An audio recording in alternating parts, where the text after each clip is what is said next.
All right, so this is our first. It's kind of our second, but really our first. So we've been trying to figure out all this technical shit. I think we got to figure it out now. Kind of like, here's what I'm thinking today, right? There's a million different topics we could talk about, but it'd be kind of weird to eliminate or not discuss the elephant in the room, which is this whole coronavirus. Sure. And we're kind of supposed to be like a real estate podcast, kind of. We're supposed to at least focus on real estate. So, am I seeing any negative reaction from the real estate market yet? No, I'm not. Should we? I don't think we should. I think I got some chart the other day, where it starts back like since the 2000s. So first it was the Y2K bug that was supposed to kill us, or not obviously literally, but the world was supposed to end.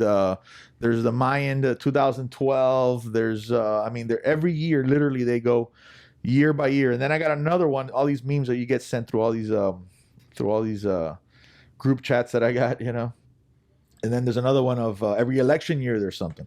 Yep. Right. So that's So tell me what you're thinking. So just so you guys know, Cadillac is he doesn't like when I say this maybe, but he's the smartest guy I know. This guy's read hundreds and hundreds of, maybe thousands of books. Aside from that, all the ACE series of real estate and classes and everything. So this is the guy who I call when I don't get something, which is a lot. I hear something and they're kind of like, what do you think about this? So kind of like, tell me what you're thinking about this whole coronavirus as it has to do with the economy and the market. I mean, when shit's happening in Italy, they're closing down countries and stuff. Is that going to trickle down to us? It's obviously going to depend upon how bad it gets. I think right now you're seeing one of the true benefits of real estate. Actually, that's kind of what I take from this more than anything. You have a stock market that's down 2,000 points today. Real estate prices haven't moved at all. Yeah. You remove a lot of the emotional, the short-term emotional responses with real estate, which is a great thing. You don't wake up in the morning and your house is worth 100,000 less. Right. And there's no world in which that's going to happen. What you are seeing though is you have a bunch of things that are kind of coalescing at the same time. It's all kind of coming together at the same time. You have this coronavirus thing in an election year, and in addition to that, now you have an oil war that's broken out between the Saudis and the Russians. They're trying to bring oil prices down, which theoretically that should have a good impact on the economy overall. I tell you what, I filled up my pickup truck the other day for like 40-something bucks. So I know it has a direct impact on real estate, on how much you have left after doing real estate. Yeah, right, exactly. Nothing wrong with that. Yeah. And so I think the coronavirus thing, long term, if you have an extended period of time where commerce slows down, you could have some unintended or some blowback to real estate, because the thing that drives real estate values is supply and demand, and what drives the demand is people's wages. And so if companies aren't making as much money, they have to start letting people go, or they have to stop raising wages. Or like Carnival Cruise Lines right now. Oh yeah, you want to book a cruise, man? This is the time to do it. I mean, you literally had a high government executive official come out yesterday and say, "Don't go on a cruise." Yeah. I mean, what that does to an entire industry is brutal.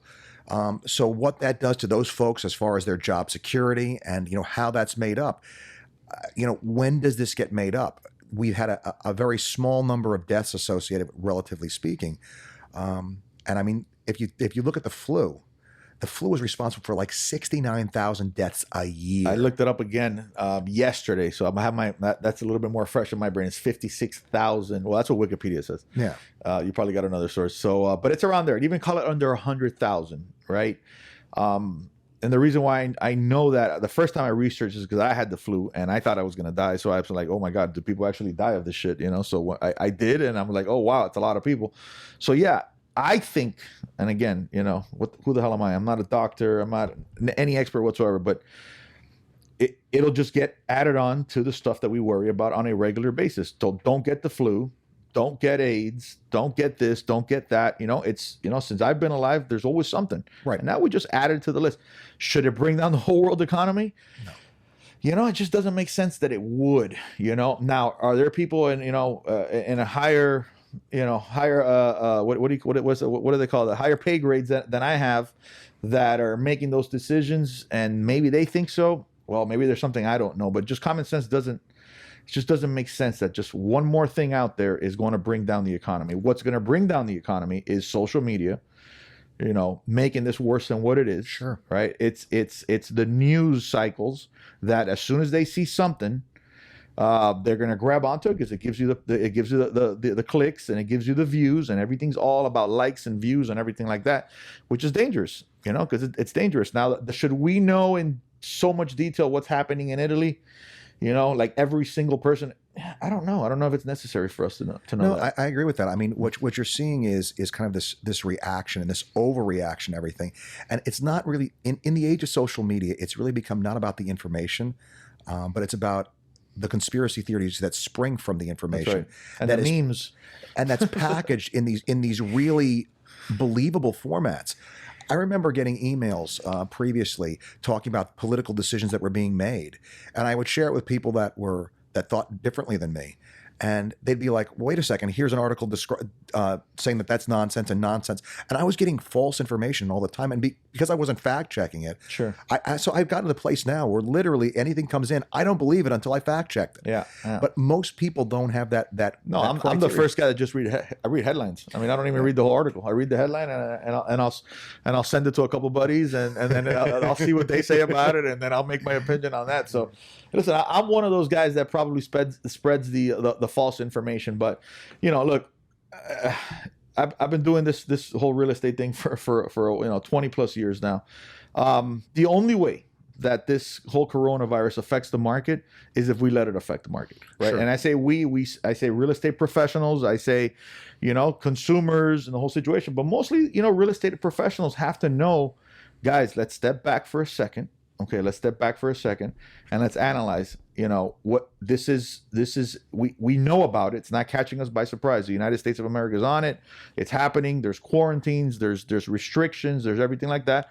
We're going to grab a hold of it. Is there going to be a cure found right away? Who knows? But, is that going to affect the real estate market? Well, if less people are going out and seeing properties, I don't feel that yet. I don't feel any of that. I don't feel any a good gauge for us is, internet leads that are coming in and the reaction that we're getting from the ads and everything. That hasn't dropped at all, right? I mean, if anything, it's increased. So maybe less people are going on vacation, so they have more time to buy homes. I don't know. So, what I'm seeing right now, I don't see any logical reason for this to affect the real estate market. And again, I'm speaking on a ground floor level. I'm not talking about what decisions are being made in Wall Street. I'm not there with the president or or the committees making decisions on what restrictions are going to happen in the future. But right now, what I'm seeing, call it low level, call it on the ground, I'm not seeing buyers freaking out about this. I'm not seeing, people saying, well, I'm not going to buy a house because of the coronavirus. Well, I'm going to wait for the coronavirus. As a matter of fact, they're saying, shit, rates just went down a half a point. Right now, I got to do something. So, right. Now, obviously, that's where government helps. I know people like, less government and everything. But, when they drop rates 0.5, I tell you what, just like I see people booking cruise ships, they in advance, so if the prices are low enough, people are going to go out there and do stuff, so it incentivizes things. And yeah. I think that's a good point. I think that the thing that I'm seeing is real people, like real human beings, aren't making this a big part of their life. Where I am seeing it is because we live in such a litigious society, because everybody's ready to sue, anybody that's worried about any blowback blame is canceling things. So like NAR, National Association of Realtors, has canceled a bunch of events. I got an email for something that I'm scheduled to do here in a couple of weeks in Wichita, Kansas, of all places. And they're thinking about canceling it because they don't want to be legally responsible for putting together these people and have some sort of, I almost feel like it's sort of like the PC culture, almost like you don't want to say anything that somebody could interpret as being offensive. Right. Yeah, like there's a potential that in some way this could look badly. And so, I think that's kind of the other side of this that you have to worry about a little bit, is the sense that how far is this tendency we have to overreact and overprotect. Yeah. There's a huge overprotection mindset in America right now. We're very, very scared of risk when it comes to our person on a grand scale, not on an individual scale. On an individual scale, more people are jumping out of airplanes now than have ever done it. Right. But on the macro scale, like there's all this concern that they're going to be, panned in social media for saying this or doing that. And, oh, how could you have, as a responsible individual, how could you not have and be Monday morning quarterbacked into their stock dropping 25% because social media has now turned against them? And let's talk a little bit about when traditionally, when the stock market goes down, what happens to real estate? What does history tell us? It depends on how that's badly, taking an ass kicking. It depends on how long it goes down for. Real estate is a competitive product to the stock market. So I mean, there's a handful of places that people will go when the stock market is doing badly. They'll go to bonds, which you have a more secured rate of return. They'll go to gold. And they'll say, hey, look, let me just put it into something that's going to hedge against inflation. And, this. Yeah, I see a lot of gold talk now with this whole coronavirus. And gold has done very well. Yeah, no, the zombie apocalypse talk is manyfold, as it turns out. Ammunition sales are up 69%, I think it was, just like crazy. Because the world's going to end, and then you're going to need guns for the... to take and fight off the zombies. Because zombies, exactly. Right, okay. That's a 100% zombie thing. It is. No, I mean, you have all the survivalists. If you want to talk about the conspiracy theories are ad nauseum, and the stuff that people believe is crazy. I mean, I don't want to take and say it on here because there's probably people out here that are like, well, what do you mean? There is a civilization under Antarctica. That's a thing. People believe this. Oh, the flat earth is a thing too? Yeah, no, there's a whole bunch of these things that have come back and like, okay, how do we take and deal with this? So, it's not, my father used to say to me all the time, it's not what you know that gets you in trouble. It's what you know that isn't so. And, people have these hills they want to die on for things that just aren't true. Yeah. And so, I would say real estate theoretically is a hedge. It is historically it is a competitive market to the stock market. It is another place to put your money. It is less emotional. In emotional times like this, it is a great time. The problem is if you're in the market right now, do you sell right now? Do you recognize these losses, or do you hope they're paper losses? And correct. I mean, that's where the only way you lose if you bought something at 100 and it's at 50 right now. The only way you lose is if you sell it at 50 right now. Correct. If you just hold on, don't listen to everything that's out there. At some point, it'll go back to 100. It might be a year, 2 years, 20 years, but you won't lose. Yeah. You're not selling it. But the question is whether you bought it at 20 and it went up to 400, and now it's now at 200, and you're complaining. 250. Right. And like, what do you do? Yeah. Because now if you do sell, you have a tremendous tax consequence. This is where the opportunity zone that you and I talk about the other day comes in, where you have the ability to take and pull stuff out of securities, invest in real estate, and not have any tax consequence. Correct. Opportunities like this, I think this is where you'll see those opportunity zones really get funded really, really well, really quickly, because people realize, hey, you know what? We maybe we did wait a little too long. We waited a little too. The music was going a little too long before we found a chair to sit in. That's right. And so, real estate has consistently been that chair to sit in. And I'm also seeing, look, out of 10 people, right? Let's just pick 10 random people off from the street, right? And we're gonna go ahead and we're gonna tell those, we're gonna ask those 10 random people, what do they think about this whole coronavirus?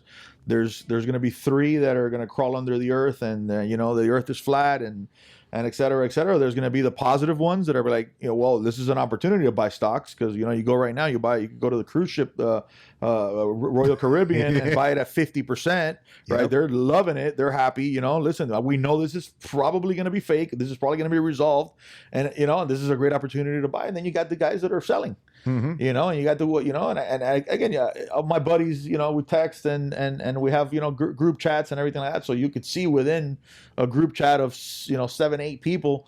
You can see the ones that are freaking out, and obviously the other ones are making fun of them, and it's kind of one of those things. So there's always a percentage of people out of 100 people, you're going to have a little bit of everything. Now, there's times, you could do 9/11, you could do, where everybody was scared. Yeah. There wasn't one person that wasn't scared. That was real. Yep. I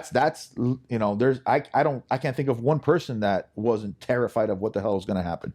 You know what I mean? So, that's, again, who knows? But I think we're creating this on our own. If this real estate market does go down, which I don't see at all right now, I don't see any logical reason why it should. I don't see any signs of it slowing down.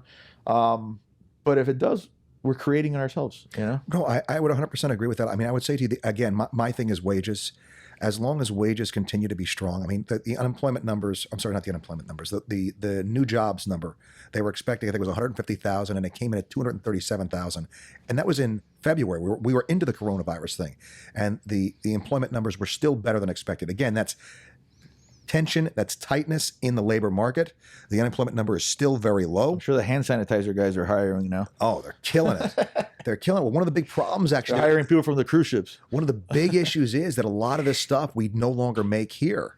Yeah. It's made in China, and China's not shipping out like the face masks and stuff like that. Most of that's produced in China, and so they're not releasing any of it because they want it for themselves. It's funny how you hear that everybody's buying the face mask and then like 2 days later, like a government official came out, guys, do not buy those masks. It just makes it worse. You know what I mean? No, I mean, it's everybody's trying to take and do whatever they can come up with because everybody's looking for this fig leaf. The problem really is it's almost a cultural thing. Yeah. There's been so many post-apocalyptic books and movies, and like everybody's kind of like, wink, wink, waiting for it to happen kind of thing. And now something that looks like it could be it. What's funny to me too, like you get the Mayan one, right? There's a bunch of people that were just out there talking about the Mayan thing, and then after that they just disappear. Yeah, they're not forced to you should force those people to go on TV for the next year and continue to talk to bullshit. You have to every bar you go into, you must buy drinks for everybody and explain why you were wrong. But yeah. They say no, whatever, and they'll find something else. And they're probably the guys that are pushing this right now. So there's a personality out there that's going to be afraid of everything.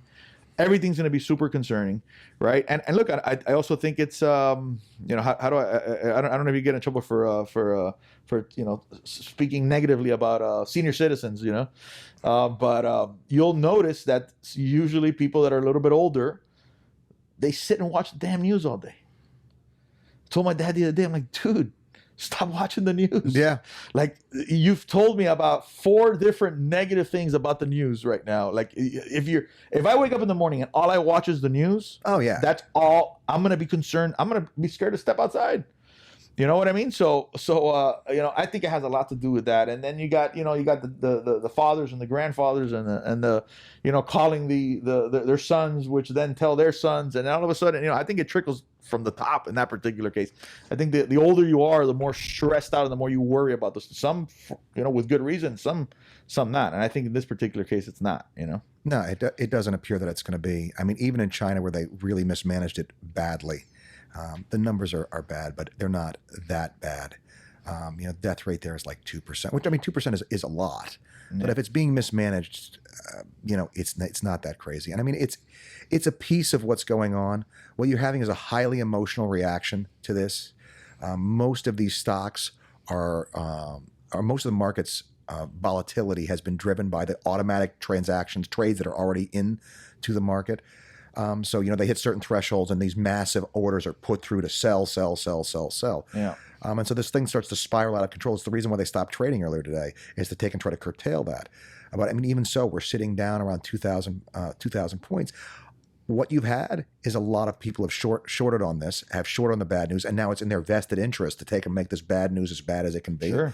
Because now their short position is looking very, very strong. strong. Listen, I'll tell you what, if I owned a piece of a hand sanitizer company, I'd be here scaring the shit out of everybody. Absolutely. You know what I mean? I'd be figuring out ways to make this sound as real as possible. And that's what it is, And again, guys, social media is our friend, but it's also our enemy when it comes to that. Right now, listen, if I needed to spread a rumor, right? Couple $100,000 in Facebook ads and Instagram boosts and everything like that, and that rumor is spread, and it'll spread like wildfire. Mm-hmm. So we're living in a time that you got to disseminate what's real and what's not, and you got to do a little bit of research. You got to go back and I've had a couple of people that told me about this whole coronavirus, and I go, do you know how many people die of the flu? Let's look at that. How many people die of mosquitoes? Right? I think it's 1 million something. Over 1 million people die every year in the United States from mosquito-borne illnesses, anything that comes from a mosquito bite, right? Just like sharks, people are scared of sharks.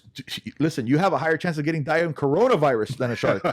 You know what I'm saying? So it's not really the reality, it's the perception that is pushed upon you, right? Mosquitoes, you have a way higher chance of, so what are you going to do? What are you going to do? If you live in Miami, what the fuck are you going to do? You step outside and you're getting bit by a mosquito. Yeah. So either you don't step outside or you start wearing a hazmat suit, right? And then all of a sudden, oh, so let's put the spray. Well, have you figured out what's in that spray? So what are you now? What now? We got to gauge. Are we going to die of the spray on our skin, or are we going to die of the mosquito? But again, guys, look it up. Mosquito bites, car accidents, alcohol. Oh, here's another one that I said too. I'm not going to say who this person is because they might get mad at me. So I'm like, okay, so how many people you think die of alcohol related incidents, right? I think it's like 500,000 or something like that. Something crazy. It's a million times more than coronavirus. I'm like, are you gonna stop drinking? I'm like, hell no, I'm not gonna stop drinking. All right then.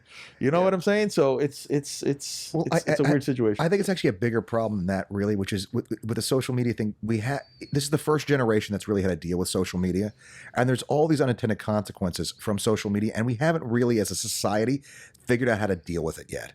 Like, how are we going to vet? I mean, that's why they have them testifying in Washington all the time, the heads of these companies and all, trying to figure out. They realize there's a lot of misinformation out there, and they realize this is a tremendous way to take and create panic, which is what we've basically seen.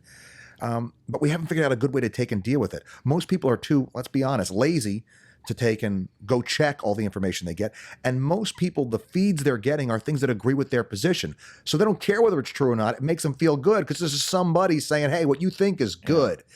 And so this is how, you can have some of these ideas that have been discredited, flat earth, that have been like there's no way, and I mean, you got a lot of those flat earth guys that for sure are they're just all over this coronavirus thing. I mean, because if you're out there right now thinking that the earth is flat, then I can see this is almost, and I know I'm going to insult a lot of people by this, but that's fine. That's what having a podcast is all about. It's almost an intelligence test.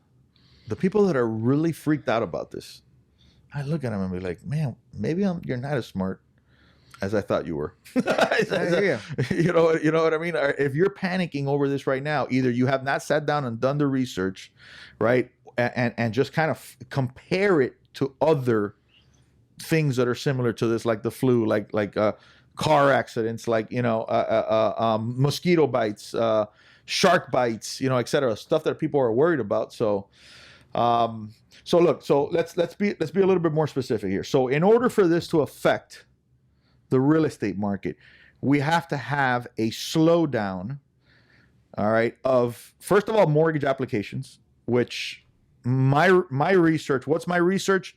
Calling all my loan guys, all my loan buddies, right, that are in the nitty gritty, can I call Wall Street and find out? Yeah, I don't care about Wall Street right now. Wall Street's going to find out after me. Yeah, I'm calling my guys on the ground. Guys, are you seeing a slowdown in mortgage applications? Are you seeing a slowdown in credit pools? Are you seeing any type of slowdown? Are we seeing a slowdown in internet leads that are coming in interested in whatever ads of whatever properties or whatever financing information or anything like that? The answer is absolutely not. We're not seeing that slowdown. So if we were to see that slowdown, then we would see less applications, less offers being put. Yep. Right. And then guess who would find out? It would be Wall Street later on. It would be the banks later on and everything like that. We're here first. We're boots on the ground type people right here, right now. There's no slowdown whatsoever. No. Why? I don't know. Maybe it's because we're in Miami. Maybe if you're in Wichita, Kansas, you are freaking out about it. Why? Maybe it's a cultural thing. Maybe we're a little bit more relaxed over here. Maybe we're a little bit more used to crazy news and information over here. But right now, no, not seeing anything. Just not seeing anything. I'd be bullshitting you if I told you I was. I'm not seeing any kind of stuff besides the news and people and funny memes and that type of stuff going around. There's really nothing that I could tell you that's negative about the real estate market right now. No, it's too soon for it to actually affect anything because, as I said, real estate is a slow-moving market. A lot of this emotional stuff is squeezed out before it ever starts to really affect home values. And I mean, what you said, actually, there are things that are being canceled left and right, concerts and stuff like that. These people are at home. What are they going to do? Realtor.com, looking at properties. That's right. And next thing you know, we're getting calls. So it actually could be a boon to the real estate market in the short term. And as I was thinking about it yesterday, I'm like, man, we got all these people, saying that there's going to be a recession. There's going to be a recession. And there's going to be, you know what? Give them a damn recession already. What's a recession? What's the exact definition? Like 3 months of negative? It's 2 consecutive quarters of quarters of negative growth. Of negative growth, yeah. Right. all right, let's give them the damn negative growth for 2 quarters, and then I said we could start all over again. All right, because it seems like a lot of people also are just counting down, just waiting for something. Well, they're just hoping for. Well, the reason for that is if you looked at the numbers coming out of the Obama administration, that was actually what the anticipation was. They were expecting 1.5 million new jobs in the coming 4 years, and right now they're at 7 million jobs created in the last 3+ years. So the economy definitely did something different than they thought it was going to do for whatever reason. I mean, you can take and pick whatever reason you want. We could say Trump maybe, but we could say that. Yeah, we could say that. But the cables will start burning. Right? Yeah, our earphones would fall off. Absolutely. You can sit there and say what you want to about lots of different things, but it seems like the way that the economy side of things has been going has gone well, and more so on the bottom end of the market, which affects the housing market in general. The housing market on the upper end was doing well for quite a while. It's not doing as great as it was. But you talking about jumbo stuff? I'm talking about jumbo stuff. I'm talking about if you go 700,000 and above. Absolutely. No, that's been. I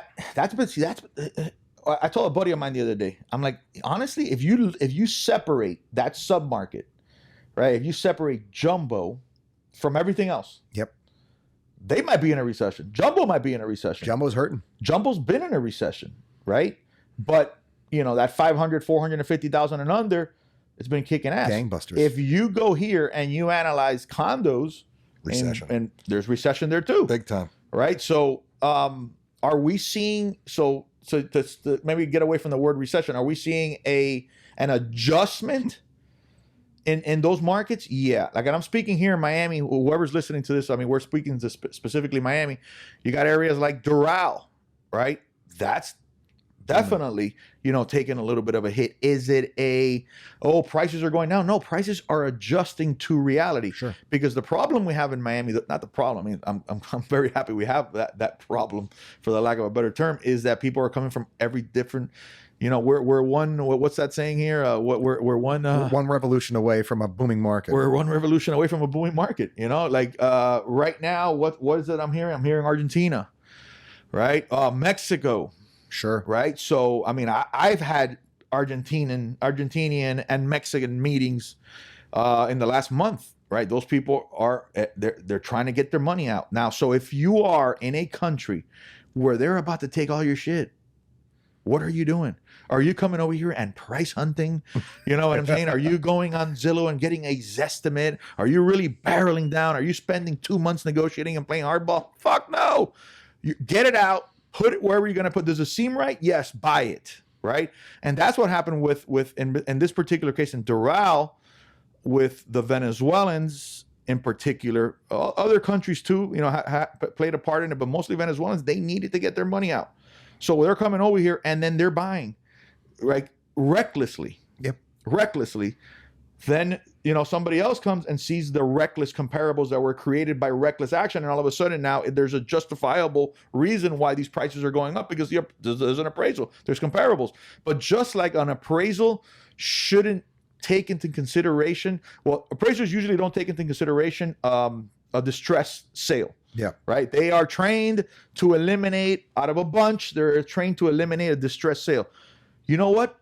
There's no such thing for a distressed buy. Yeah.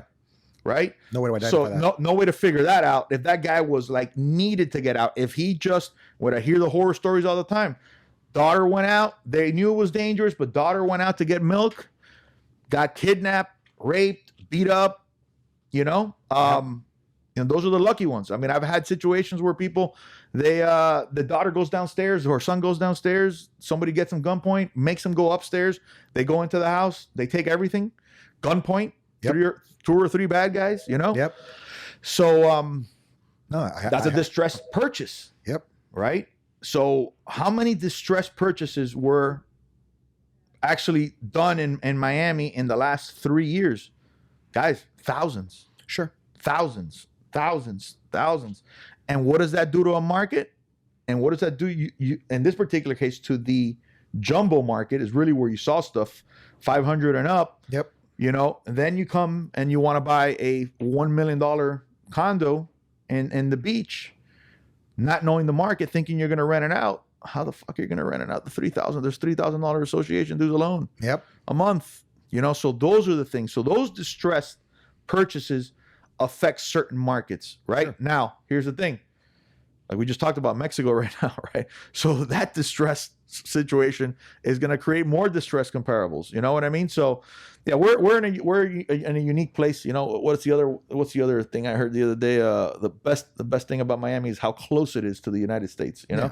So it's almost like we're not the United States, and our market is kind of separate from everything else. So that being said, to go back to what we started talking about here is, I don't know, Georgia, where it's less of a touristy type place that is not affected by this flight capital. Is that going to see a hit? Yeah, maybe. I don't know. I really don't see that coming. I mean, again, it's how important the mortgage is to the purchase. It's the guts of the whole thing. Yeah. And the first thing the mortgage company wants to know is how much money do you make? Yeah. They're going to ask a bunch of other questions, but the first question, the one that you can't get away from, is how much do you make? And median home price will always be a factor of what the median income is. Those two things are going to be inextricably linked. And unless wages are affected by this. And so what's going to have to happen is this is going to have to get baked into the cake. Like you said with the flu is baked into the cake. We've had it for so long that we know we're going to lose 56,000 people a year. People are used to AIDS nowadays. I remember growing up, I mean, obviously they found the cure in the whole situation, but AIDS was like, man, it was a scary situation, especially as you're coming of age and you're a little bit more active in that market. That's a scary thing. And you're constantly worried about it. But yeah, like you said, it's baked into the cake right now. But like you said, you have a situation with the market. There's really only a handful of places where people from countries in South Central America can go, where they can have a very similar culture to what they're used to, climatically similar. Some parts of Texas, California, and Florida. If you're in Doral, you do not need to learn to speak English to live here for the rest of your life, and you'll be completely okay. You can go to the store, you can go anywhere, you can live your life like you never left wherever you're from. And there's a value to that for people. If you don't believe a market can be bolstered by that, look at the real estate market in California and all what the Chinese money coming in, that flight to quality from China. Let me get my money out and just buy something someplace where I know I can access it. What that's done to the cap rates of the real estate there. The cap rates are super low because their motivation isn't a rate of return. Their motivation is security first. Oh, and if I can make a little money on top of it, great. Yeah. And so, it's possible that flight money, as you call it, can sustain an entire market. And so there's something there to that, 100%. And it's what's made Florida not always mirror the market. Sometimes the rest of the real estate market is doing well and Florida's kind of scuffling. Does it also put us more at risk? Because I was actually just yesterday I was enjoying a whiskey and a cigar and a nice meal where I could see the cruise ships, driving by. So while I was sitting there, I saw 4 cruise ships just cruise by me.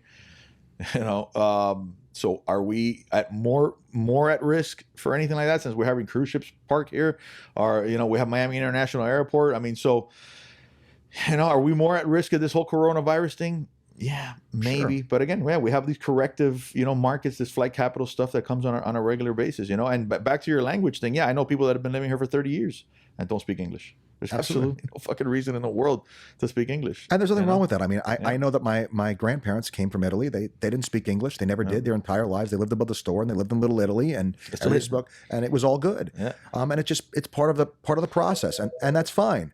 Now with my kids, I want them to speak Spanish. My battle is for them to speak Spanish. Right. And we're trying to figure that out, and that's a challenge. Absolutely. And so it's all part of the mix.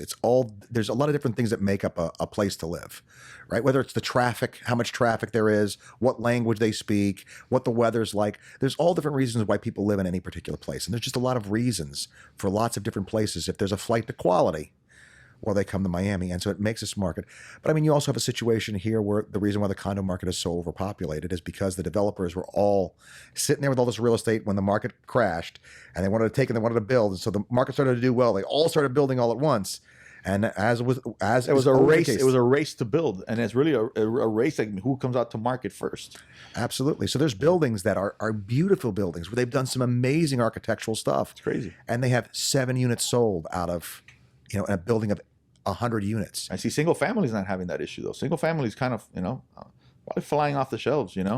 It's something where again, it's 500 to. Yeah, I don't want to go out on tangents here and not answer like the real specific question that I wanted to start with here. Do we think that the real estate market is going to be affected?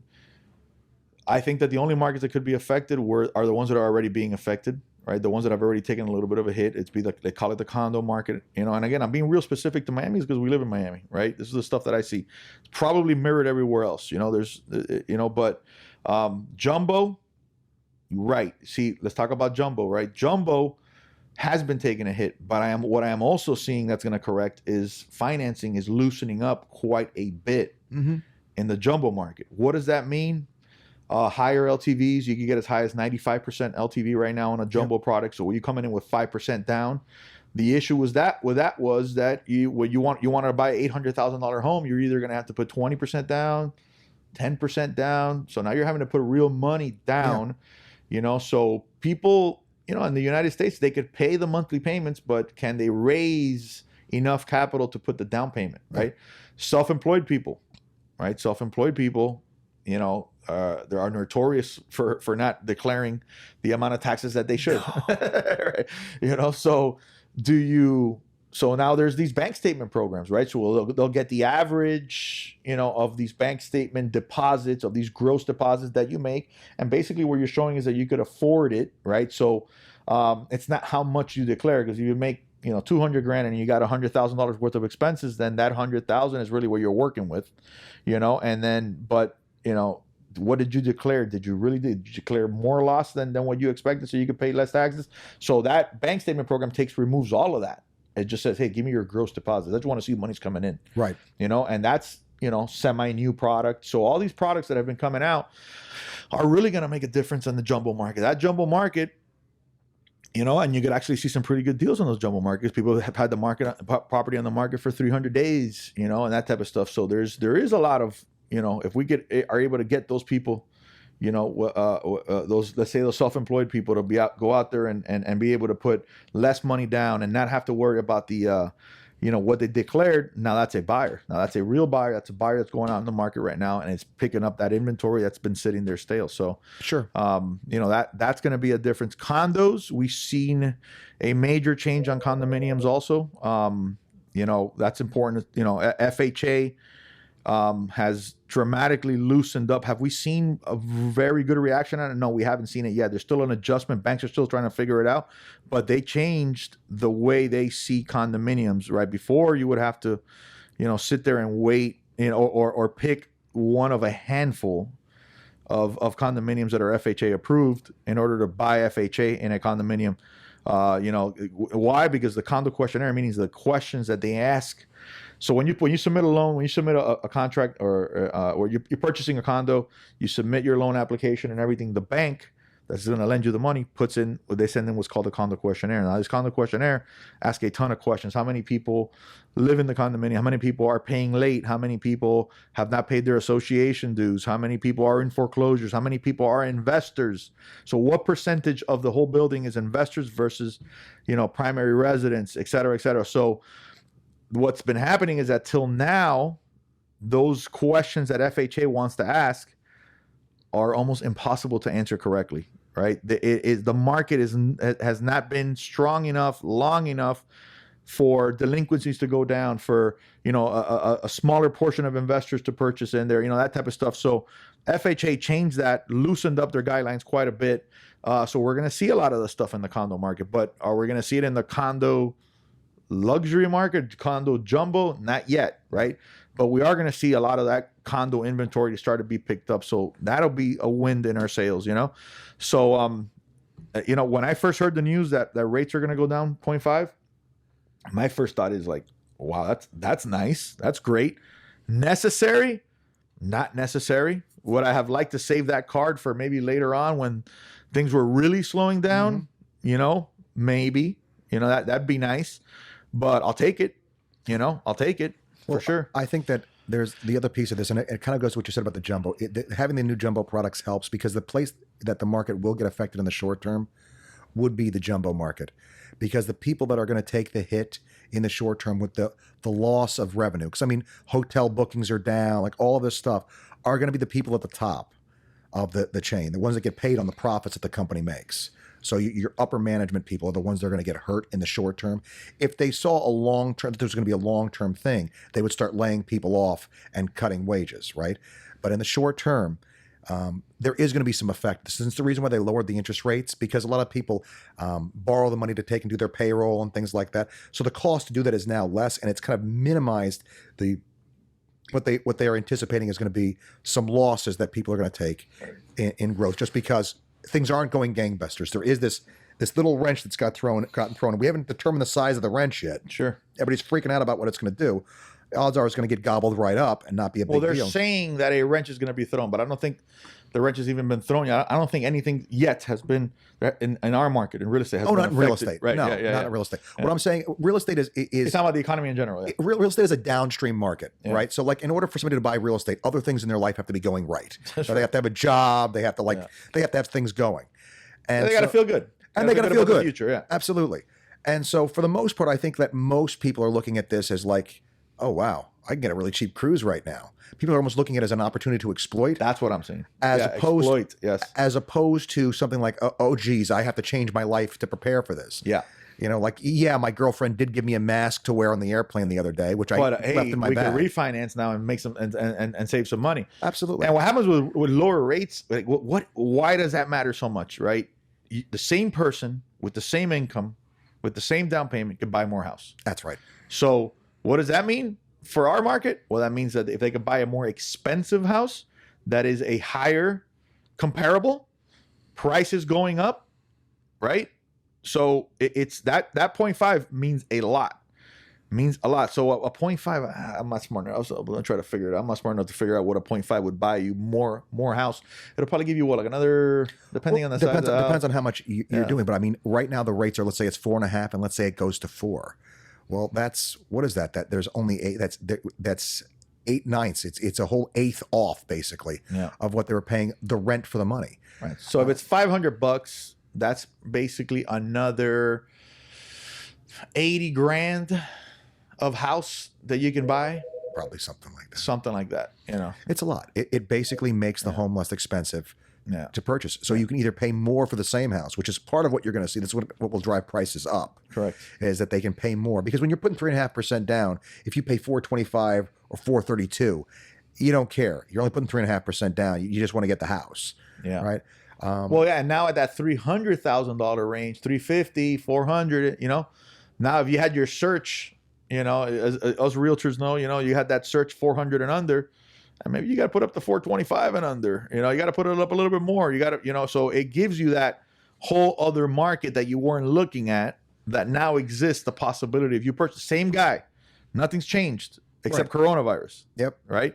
So that same guy, again, that's why I'm telling you, like, I don't see anything negative. I see it like as a potential positive. So that same guy is looking for 400 because of coronavirus, and the rates dropping at 0.5, could buy more house. And now that might be the difference of him buying a house or not, because again, 400,000 and under is completely different than 440, 425 and under.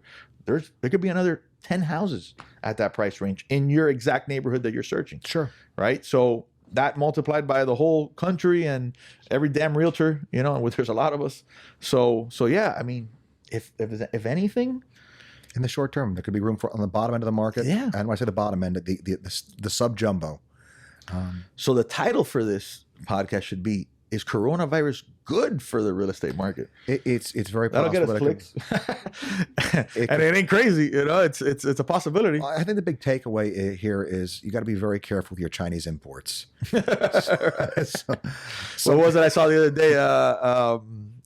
So before you guys go and start popping all those, what do you call those little, the thing that they put inside the boxes that you get? The popcorn? Yeah, the little popping things. The bubbles. Yeah, before you start popping those bubbles, remember that air is coming from China. Good times. Yeah. So, all right, man. I think we can wrap it up. So yeah, I really do think that the heading here should be, is the real estate market good? Sorry, is coronavirus good for the real estate market? Sure. I mean, that's a real question that we got to ask. I mean, there is a possibility we might see a boost in it, not because of people like coronavirus, but because the rates are going down. Mm-hmm. Rates went down quite a bit. 0.5 is a big drop. What are they doing? The actual what is the actual rate going that they're giving though? Because it hasn't translated all that well yet. Yeah, but it will. Oh, it will. eventually. It won't. All the 0.5 won't translate immediately to it. But the word is out there. Yeah, no, that more so than anything. Right. So like just like coronavirus probably isn't really what they say it is. That 0.5 drop, it's like, okay, let's go refi. Yeah. Let's go look at stuff. Yeah. Didn't drop 0.5. Well, it's going to drop a little bit because of the markets and this and that, and it won't all trickle down to you, but you got some kind of savings, right. So people are going to go refinance. When they go refinance, are they going to cash out? They're probably going to cash out. Right? Are they going to cash out to go on a cruise, or are they going to cash out to pay some credit cards or to pay off some debt? That type of stuff. So yeah, I mean, more refis are good. More purchases are obviously good. So we'll see. Maybe we could do a follow up on this in the next 3 months and figure out what the hell coronavirus actually did. Yeah, what happened? What happened? Yeah. All right, Cadillac. Thank you very much, brother. Pleasure, all right, guys. Anybody who wants the ACE series of courses, can you talk a little bit about the ACE series of courses? Yeah, the ACE series of courses is just a very no nonsense trying to take and put as much information into a shorter period of time on how to do real estate well, how to understand it well, how to negotiate it well, how to deal with objections, buyers, sellers, whatever it is. Negotiation, all these different topics. All of them are important. All of them are things that you need to do well. I think the thing that you learn really with real estate is no matter how much you know, there's always more to know. Yeah. And so in looking at it over the years and seeing how people do things, I noticed a very good pattern of people that do close business and those that don't.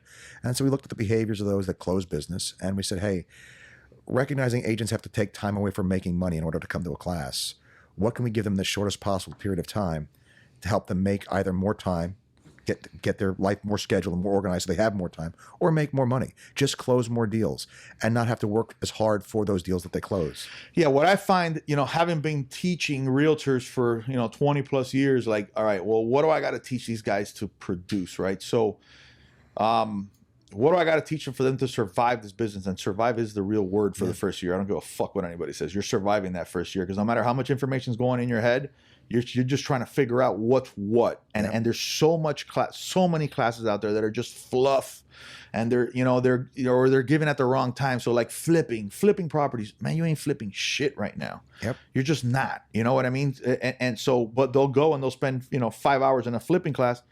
Why don't you spend 5 hours in a financing class, sure. right? Why don't you find out the inner workings of a mortgage and a loan and how that works and what's the mortgage broker doing to actually get you approved, So that's the thing. So what I find that ACE is exactly what you said. It's just you get all the bullshit out of the way and you're teaching the stuff that you need to know. So I'm going to define this a little bit more. So Cadillac, if you ever are lucky enough to get an email from Cadillac, you will notice that he has every damn designation on the planet, every real estate designation that fucking exists, period, end of story. Is there one that you missed that you're like, oh man, I should have gotten that one?